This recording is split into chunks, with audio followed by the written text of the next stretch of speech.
ये कहानी है मारन नाम के एक फॉर्मर इंडियन एयरफोर्स कैप्टन की, जो कि अब लो कॉस्ट एयरलाइन स्टार्ट करने के बारे में सोच रहे हैं। और मारन के इंस्पिरेशन है मिस्टर परेश गोस्वामी, जो कि बहुत बड़े जैज एयरलाइंस के ओनर है। लेकिन कोई भी बैंक उनके इस बिजनेस आइडिया को सुनकर उन्हें लोन देने के लिए मना कर देता है। इसी बीच शादी के लिए कुछ लड़की वाले मारन को देखने आते हैं और जिस लड़की से उसकी शादी की बात हो रही है उसका नाम है भूमि। भूमि एक पढ़ी लिखी लड़की है और भूमि इससे पहले भी 20 लड़कों को देख चुकी है और वो खुद की बेकरी खोलना चाहती है। मारन भी अपने एयरलाइंस के बिजनेस के बारे में उन लोगों से बात करता है और भूमि के स्वभाव और उसकी सोच को देखते हुए मारन इस शादी के लिए राजी हो जाता है। उसके बाद मारन भूमि से अपने बचपन के बारे में बात करता है। मारन के पिता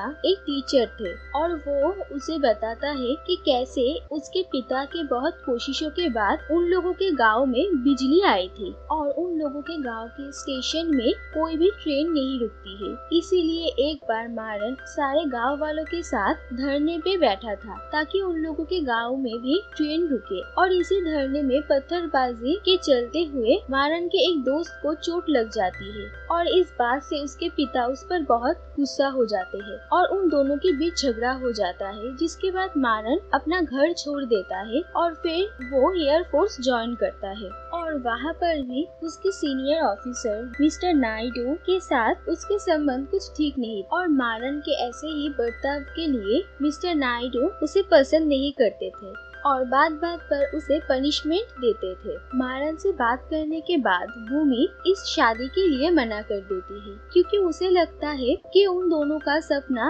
अलग अलग है। इसीलिए वो चाहती है कि वो दोनों ही अपने अपने सपने पहले पूरे कर ले और फिर वो अपने परिवार के साथ वहाँ से चली जाती है। इसके बाद मारन अपने काम पे लग जाता है। वो कहीं बैंक में जाता है लेकिन सारे बैंक उसे लोन देने के लिए मना कर देता है। उसके बाद मारन अपने एक दोस्त के साथ उन लोगों के सीनियर ऑफिसर मिस्टर नायडू के पास जाते हैं क्योंकि उनके सिग्नेचर से उन लोगों को लोन मिलने में मदद हो सकती है, लेकिन मिस्टर नायडू उनकी मदद करने के लिए मना कर देते हैं। मारन कई बार परेश गोस्वामी के ऑफिस भी गए थे लेकिन उनसे कभी मुलाकात नहीं हो पाती है। इसीलिए कोई रास्ता ना देखकर मारन परेश गोस्वामी से मिलने के लिए उन्हीं के साथ एक ही फ्लाइट में ट्रैवल करने के बारे में सोचते हैं। इसीलिए वो अपना बैंक अकाउंट खाली करके एक बिजनेस क्लास की टिकट बुक करते हैं और फाइनली वो परेश गोस्वामी से मिलते हैं और वो अपने बिजनेस आइडिया के बारे में उन्हें बताता है, लेकिन परेश गोस्वामी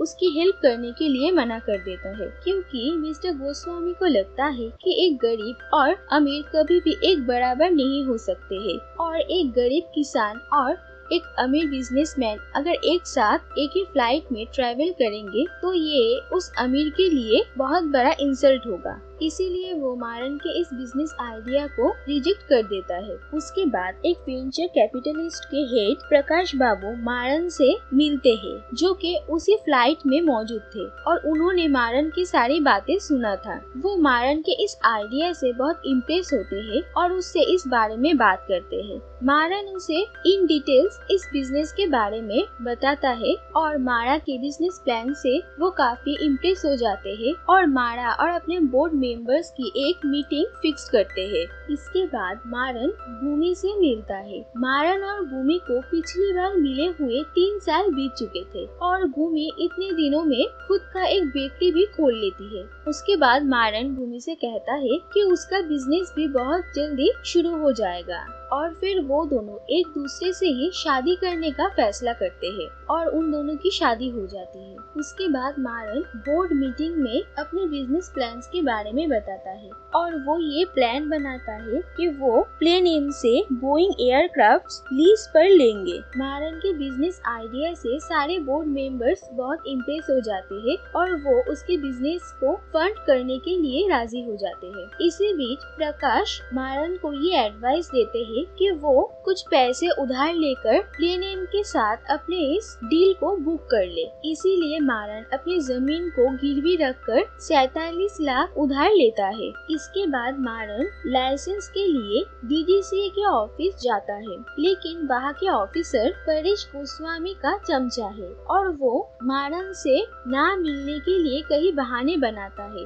और इसी वजह से मारन को ऑफिस के कई चक्कर लगाने पड़ते हैं और मारन को ये समझ आता है कि यहाँ से काम करवाना बहुत मुश्किल है। उसके बाद मारन को एक आइडिया आता है और वो राष्ट्रपति से मिलने का एक प्लान बनाता है और वो अपने जाने पहचाने हुए एक रिपोर्टर के साथ राष्ट्रपति भवन पहुंचता है। जिस दिन वो परेश गोस्वामी से फ्लाइट में मिला था, उसी दिन इसी रिपोर्टर से भी उसकी मुलाकात हुई थी और उसने इस रिपोर्टर की मदद किया था। मारन इसी रिपोर्टर की वॉइस रिकॉर्डिस्ट के रूप में अंदर जाने की कोशिश करता है, लेकिन उनके पास कोई फोटो आईडी नहीं होती है, इसीलिए सिक्योरिटी उन्हें अंदर जाने की परमिशन नहीं देती है। लेकिन फिर बहुत मुश्किलों के बाद वो राष्ट्रपति से मिलता है और उन्हें अपनी कहानी सुनाता है। मारन के पिता की तबीयत बहुत खराब थी और वो अपने घर से काफी दूर था और उन्हें एक आखिरी बार देखने के लिए वो जल्द से जल्द घर पहुंचने की कोशिश करता है,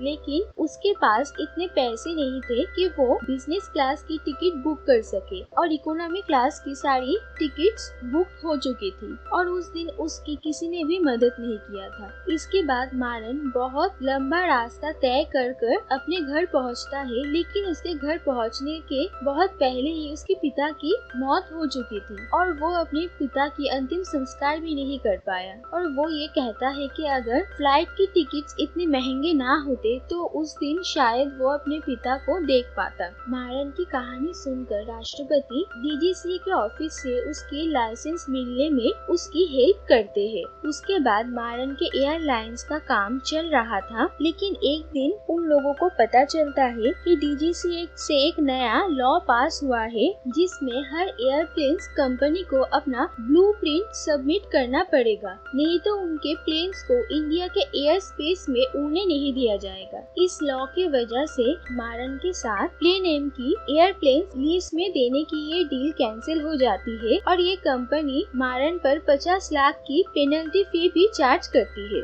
इसके बाद मारन प्रकाश के पास 50 लाख रुपए उधार मांगने के लिए जाता है और प्रकाश उससे ये कहता है कि ये सब कुछ परेश गोस्वामी का ही चाल था। उसी ने प्रकाश को कहा था कि वो मारन से मिले और उसके मदद करने के बहाने उसे बर्बाद कर दे। ये सारी बातें पता चलने के बाद मारन बहुत गुस्सा हो जाता है और वो परेश गोस्वामी के ऑफिस में जाकर बहुत तोड़फोड़ करता है। उसके बाद अपने गुस्से की वजह से घर लौटकर वो भूमि के साथ भी बुरा बर्ताव करता है, लेकिन बाद में उन दोनों के बीच सब कुछ ठीक हो जाता है। उसके बाद एक दिन मारन को एक छोटी सी चिड़िया को उड़ते हुए देखकर ये आइडिया आता है कि क्यों ना वो बड़े प्लेन्स के जगह छोटे प्लेन्स को ही उड़ाए, क्योंकि छोटे प्लेन्स आसमान में ज्यादा ऊंचाई से नहीं उड़ते हैं और छोटे प्लेन्स को फ्यूल कम लगता है, जिसके वजह से उनके फ्लाइट्स की टिकट्स और भी सस्ते हो सकते हैं। और इसी आइडिया के साथ वो अपने नए बिजनेस प्लान्स बनाता है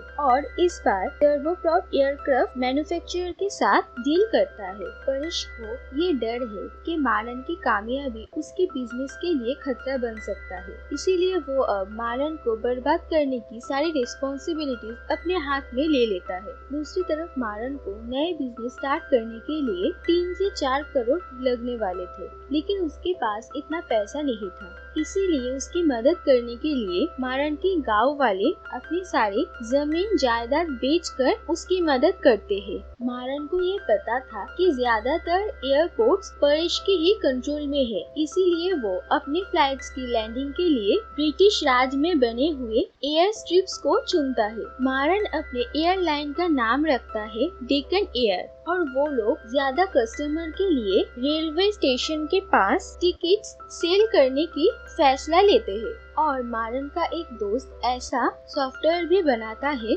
जिससे के कस्टमर्स घर बैठकर ही फोन कर अपना टिकट बुक कर सकते हैं। जिसके बाद एक PNR जनरेट होगा और जिससे के कस्टमर्स किसी बैंक या सुपरमार्केट से टिकट्स कलेक्ट कर सकते हैं। मारन को ये अंदाजा हो गया था कि परेश उनके पायलट्स को खरीद सकता है, इसीलिए वो रिटायर्ड इंडियन एयरफोर्स के पायलट को अपने प्लेन्स उड़ाने के लिए हायर कर लेता है और भूमि के बेकरी को फ्लाइट की कैटरिंग की रिस्पॉन्सिबिलिटी दी जाती है। उसके बाद जिस दिन उनका पहला प्लेन डिलीवरी होने वाला था, उस दिन परेश के इन्फ्लुएंस के वजह से उनके फ्लाइट को चेन्नई एयरपोर्ट में लैंडिंग होने की परमिशन नहीं मिलती है और फ्यूल भी खत्म होने वाला था, इसीलिए उन्हें मजबूरन पास के ही एक एयरफोर्स बेस में प्लेन को इमरजेंसी लैंडिंग करवाना पड़ता है। उसके बाद मिस्टर नायडू मारन और उसके दोस्तों को इस बात की इंक्वायरी के लिए बुलाते हैं, लेकिन फिर वो उन लोगों पर सारे चार्जेस हटा देते हैं और फाइन के बदले उन लोगों को छोड़ देते हैं।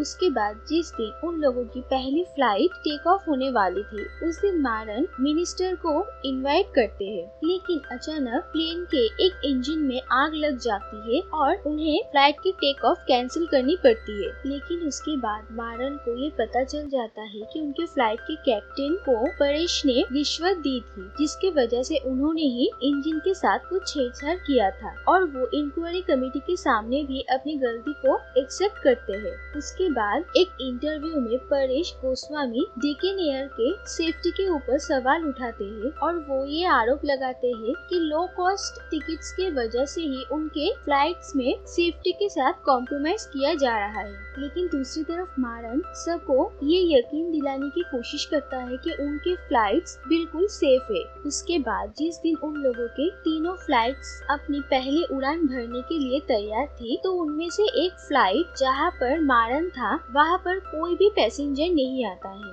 और ये देखकर मारन बहुत दुखी हो जाता है। लेकिन फिर मारन का दोस्त आता है और उसे ये कहता है कि उन लोगों के सॉफ्टवेयर के एक प्रॉब्लम की वजह से किसी एक पर्टिकुलर फ्लाइट के सारे बुक किए हुए टिकट कैंसिल हो गए हैं, कि उन लोगों के तीनों फ्लाइट्स के सारे टिकट्स बुक हो चुके थे। ये बात सुनने के बाद मारन देखता है कि बाकी के 2 फ्लाइट्स लैंड हो रहे हैं और लैंड होने के बाद फ्लाइट्स के अंदर से बहुत सारे पैसेंजर्स निकल रहे हैं और वो सब बहुत खुश है और वो देखता है कि उसकी माँ भी उसी फ्लाइट में बैठकर आई है और उनके साथ उसके कुछ गांव वाले भी है। और ऐसे ही मारन ने लो कॉस्ट एयरलाइन बनाने का जो सपना देखा था वो पूरा हो जाता है।